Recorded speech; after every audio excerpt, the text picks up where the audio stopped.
Yeah, 12 Rounds Podcast. I am your guest, MAG, or your host, MAG. I am the host, MAG. And this is my guest, Krystobal. What up, of the Brown Ecstasy. Together, y'all, we are Brown Ecstasy. Yep. What it do? What it do, man? Good to have you here. This is pretty cool. Just chilling in here like this, man. It's awesome. Cold maxing and relaxing. Yes, how we do, Kicking baby like boo. Chicken. Yeah. So,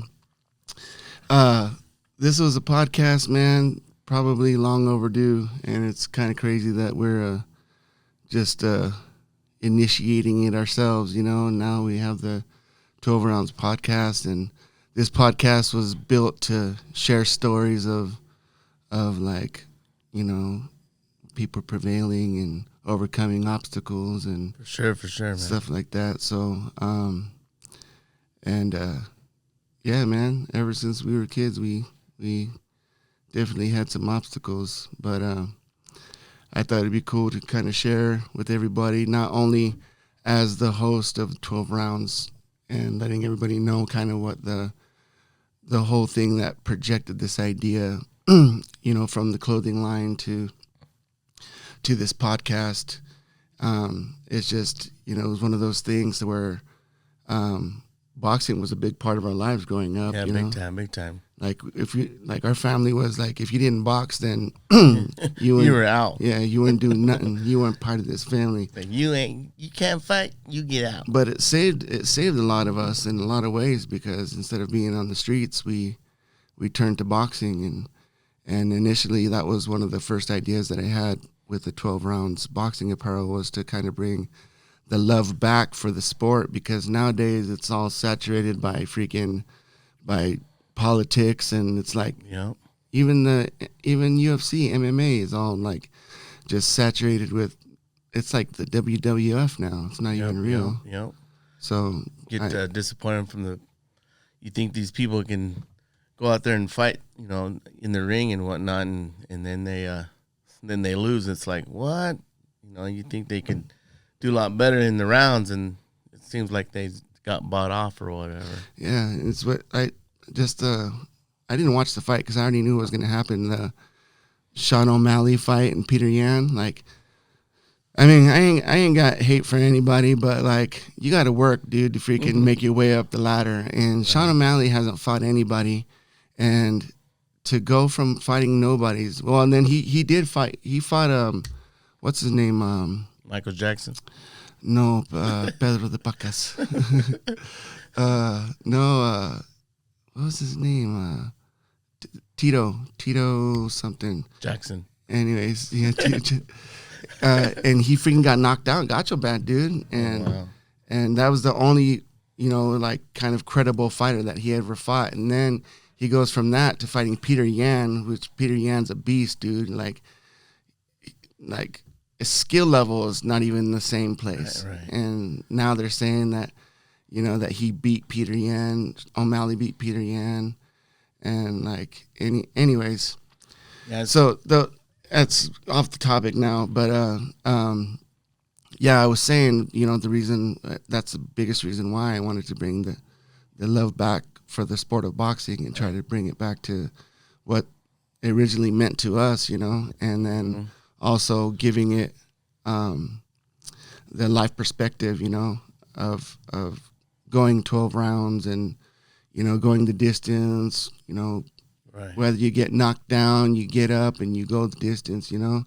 And usually when you do that, you know, you're rewarded by something. Even if like in a fight or whatever, even if you lose, you're learning a lot, you know, right. Unless you get knocked out and then you don't remember nothing, and you got to remember how to walk. But for sure. But yeah, man. So it's been a long road for us, from our childhood to our music careers, and now into the spots we're in now. So, and I guess we'll just start from way back. We grew up in Caldwell, Idaho. We did boxing growing up.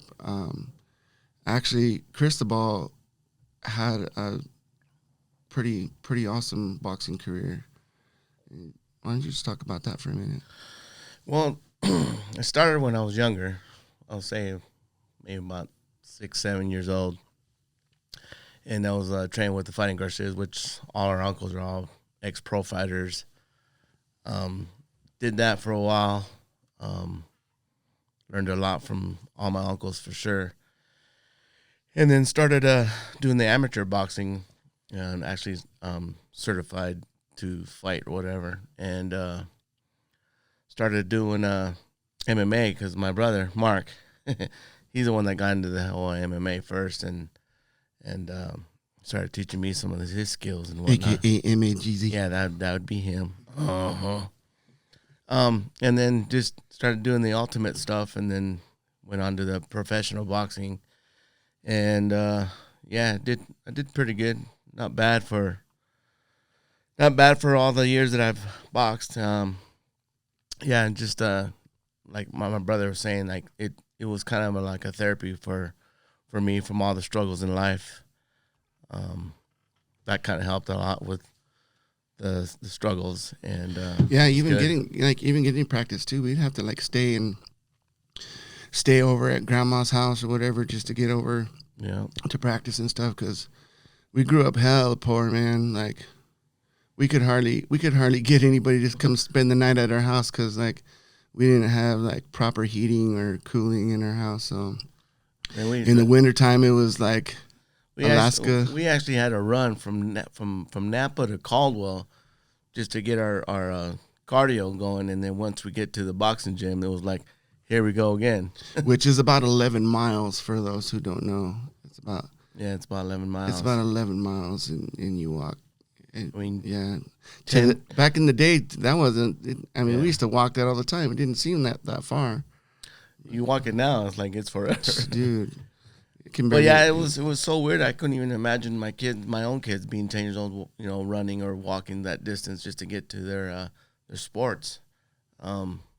Things are a lot different nowadays, of course, but it's definitely a different era, man, from when we were kids. Like it wasn't like safer, but it was like, I guess the innocence of children was still intact with children instead of these days where everybody's freaking hit with the internet and all the kids got the Instagram and the Facebooks and stuff like that. So it's very rare that you see kids outside anymore playing with whatever, building, fixing their bikes or just being outside, just enjoying the weather, but they're inside, on the internet and on these phones. I was like, whatever happened to doing stuff outside, man? Or whatever. Go out there and play marbles. Remember marbles? Remember we used to play. There was a recycling center by where we used to live growing up, and we used to go play in the freaking garbage, like on the big old freaking. Actually, we were actually in the garbage looking for something. There was actually a bunch of stuff in there that were like, "Hey, we can use this for this." Candy in there, and we'd eat it. That's life in the ghetto, though, man. We didn't have very much growing up, man, and so growing up, we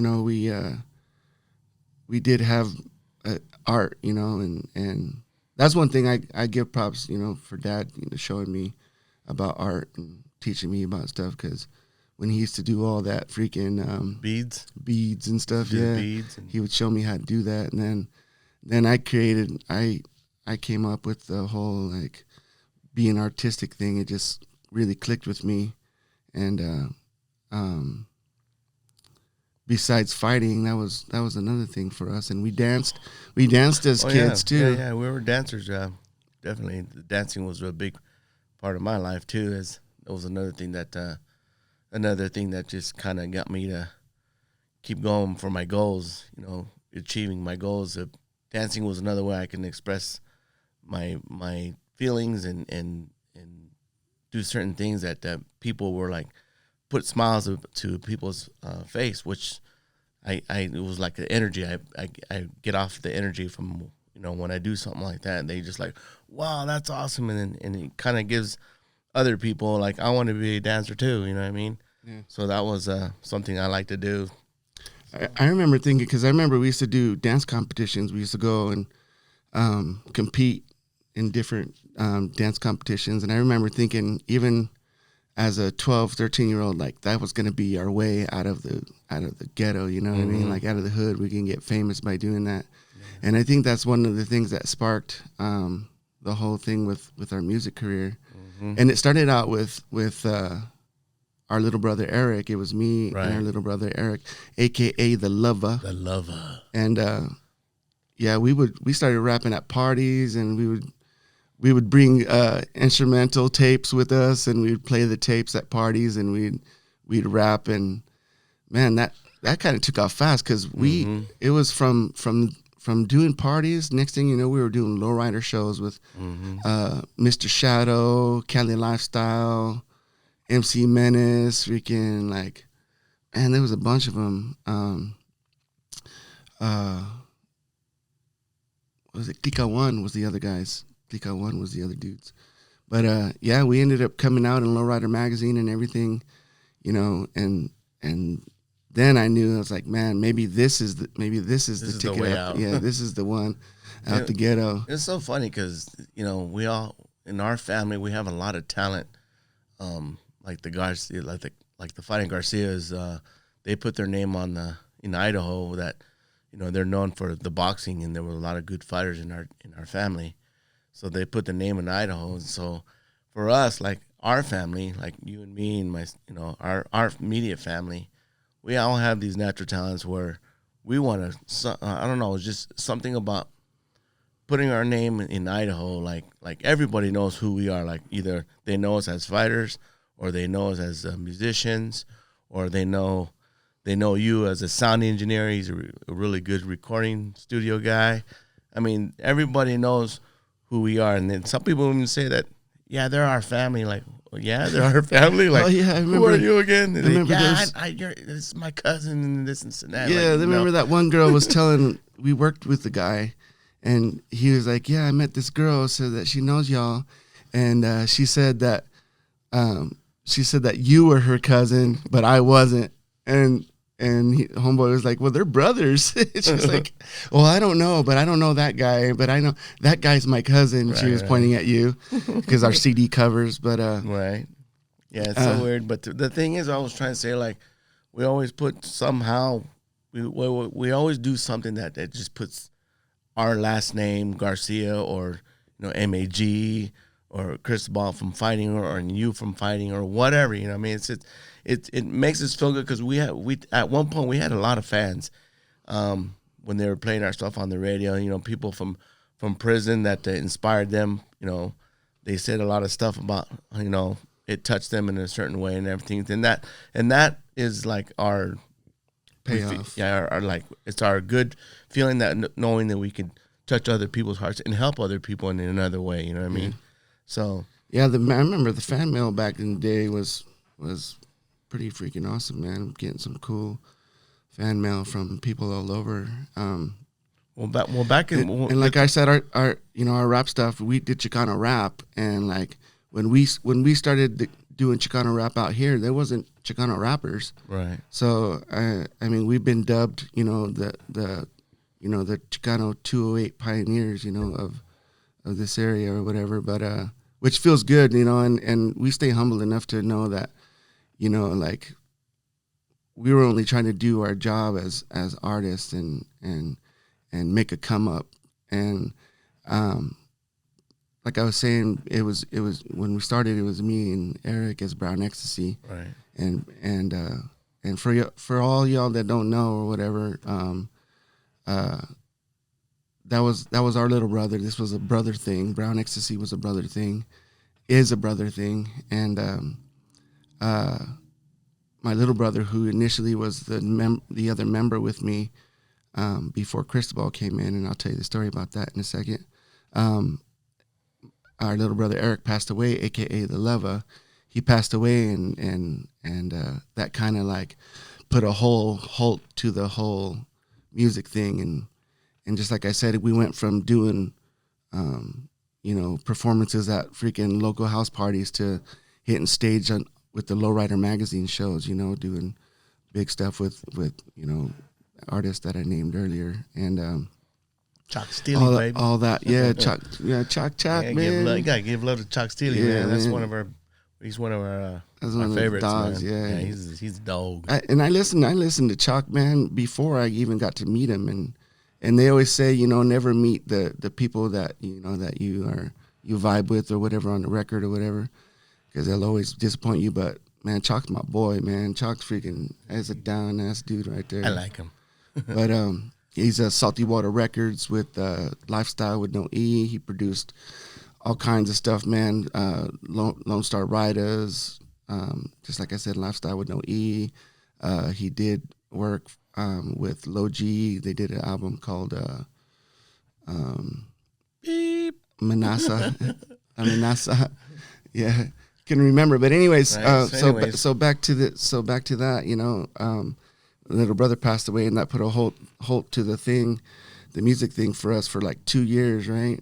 It was like 2 years where I didn't do any music. I just kind of like took a big break and it was like what, 2 years? Yeah, it was 2 years, man. At least 2 years. Yeah. And then I remember you got all the stuff to make beats. Yeah, so there was a sophomore that came out when computers just started to get popular, and then the computers were hella big, huge. When Napster's around, remember Napster? LimeWire. Yeah. So and then what's funny is that started farting with this program, and started making this beat, and then I was like, it took me like all night to make this beat, and I was like, this is the beat. I'm gonna call my brother, and this is when we had line phones. He didn't have cell phones or beepers or nothing like that. This is back then, and call my brother up, and I was like, hey, bro, check this out. I made this beat. And I showed him this beat, and he was like, oh, dude, that is so cool, man. He was like, hey, I had this dream. And, I go ahead and tell the story about the dream, man. First of all, the beat was freaking hella dope. And, like, right away, I was vibing to it. Like, I was like, man, I could write to this. Anyways, but it was just so crazy that this dream that I had was, like, right before Krystobal hit me up with this beat, and it was of I was performing on stage with my little brother, the one who already had passed away, the lover, and we were rocking the stage, and I remember looking over at him, and we were freaking just getting down, like the whole crowd was going nuts and everything, and then it was my turn to rap, and I go to get on the microphone, and I look over, and my little brother's gone. But I see him out in the crowd, sitting down in the bleachers with the rest of the crowd. And he looks at me, and I'm getting ready to rap, and he's like, do your thing, man. Go for it. Yeah, that just gave me the goosebumps right there again, man. Every time we tell that story, it just gives me the goosebumps, man. It's a good feeling, I know that when we perform and do concerts or whatnot, I know he's with us up on stage with us, man. I know he's looking down and going, that's good right there. That's what he wanted. It's cool to see his sons too, yeah.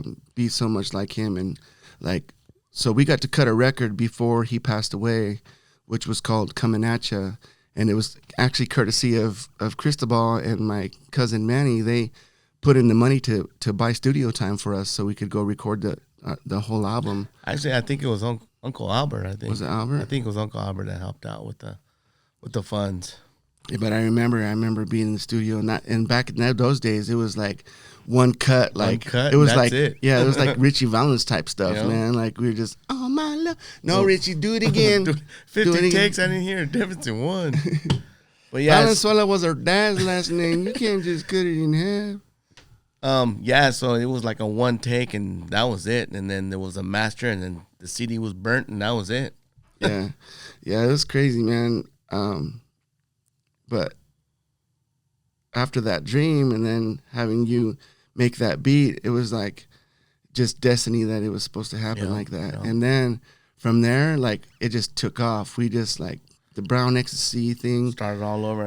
I started making a few beats, and then you made a couple beats, and next thing you know, the album was like, let's record it. Yeah, next thing you know, we're dropping the album. We're touring across the states. We're doing lowrider shows again with all the Chicano rappers. We was with And the Chingo Bling. The thing is, like, I wasn't really much of a rapper. You know, I was kind of trained to do it from MAG. He's the one that kind of trained me to do how to do the deliverance and whatnot when you do hip hop. Because I was always the dancer or whatever. But from him teaching me all that stuff, I mean, that's like, it's a whole different ballgame. I was like, it was so hard for me to learn how to do what he does, you know what I mean? So it's like me trying to teach him my moves, and he's like, no, this can't teach me. I just remember like knowing that I couldn't like continue being Brown Ecstasy without my brother with me. Right. You know what I'm saying? So like I had to have you with me if I was gonna do Brown Ecstasy again, because it's a brother thing, you know. Yep. And then and the thing for me too, like, this was something that I wanted to do for my little brother, that I wanted to fulfill his dreams. And then the main thing was to put the one song on the radio.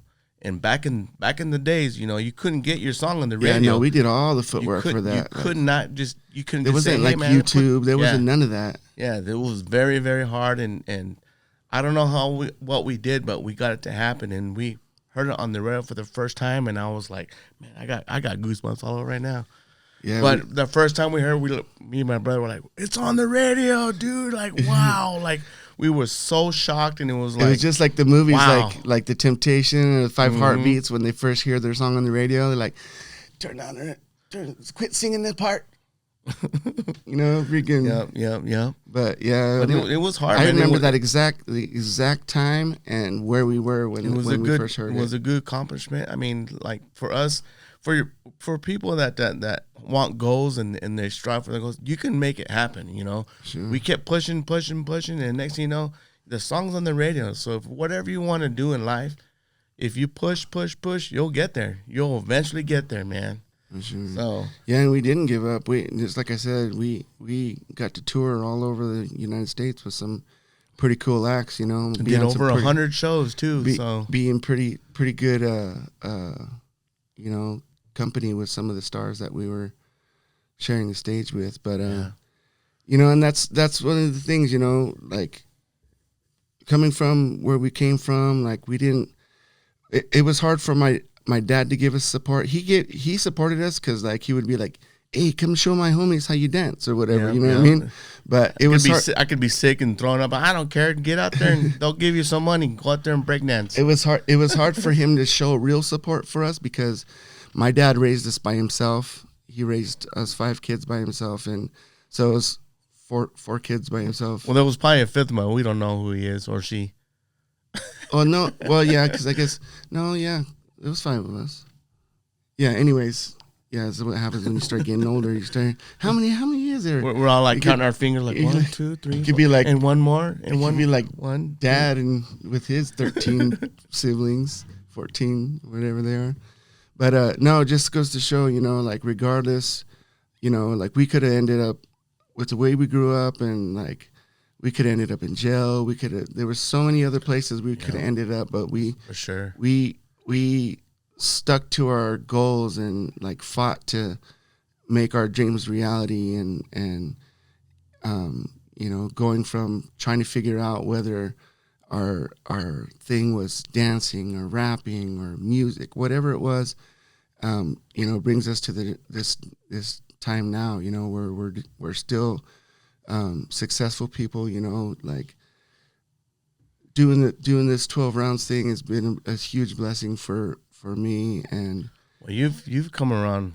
You've done a 360, man. I mean, I think out of all the brothers and sisters, I think you came out with the most talent. You know, you're an artist. You're a sound engineer. You can cut hair. You can make a cake. Make some tamales. You can make tamales. I mean, you can. I mean, you're very, very talented, very smart guy.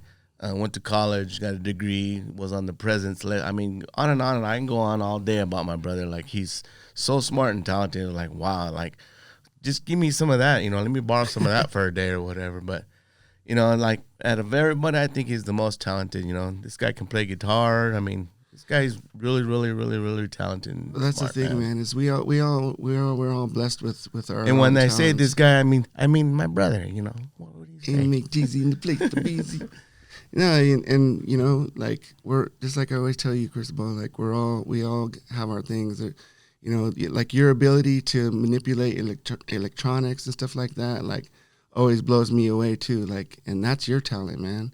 And like I couldn't do that, you know what I mean? So like we all have our things, and our sister's a like awesome seamstress and stuff like that. And For real. but yeah, so you know, just the road to where we're at today, man, has been a long one, and we could probably talk another 20 hours of another 20 hours. There's a lot of things that happen in our life that that keeps us fighting. You know, like just like my brother's his apparel is the 12 rounds. We all have the fight in us. You know, we have to fight to succeed, to do what we need to do in life to, you know, to make it better, whatever, for our children and for our, you know, for whoever that's struggling. You know, we could make a difference in their lives too. Yeah, so there's a lot to tell, but sure. But we are on a time constraint, man. We do have to wrap up this podcast. I appreciate you, brother, man. Our special guest, Krystobal from Brown Ecstasy. Brown Ecstasy, baby. And we still live, man. We still do shows, but we doing in our we doing it in the basement now. Yeah, where nobody can hear us. They said they want hip hop, not hip hop. For sure. But yeah, so like, we still do our things, you know, like we do our little family, you know, gatherings, and we still do a little something because a lot of people still like to see and hear our music, man. So yeah, and if you're interested in what we sound like and what kind of music we do, our music is available on all platforms and stuff like that. So you can go listen. If you Apple Music, Spotify, I mean, you can even get on YouTube and find our stuff. Are You Down Entertainment? Are You Down Entertainment? Brown Ecstasy. Appreciate you being here, bro. Freaking thank you, man. I'm so proud of you, man. This is a big thing for you, man, and to do this podcast and stuff, it's a big one for you, man. I hope I'll have the success for you, man. So thanks, bro. And also too, the apparel line is striving. Oh yeah, 12 rounds. We'll be posting more about, like, you know, where to order and stuff like that. Sure. We've got all kinds of good junk coming out. Just we're taking it one thing at a time, man, slowly but surely. 12 rounds boxing apparel. 12 rounds, baby. 12 rounds of podcast. Until next time, y'all, I'm your host, MAG. This has been Krystobal with Brown Ecstasy. One more time for y'all. Yeah.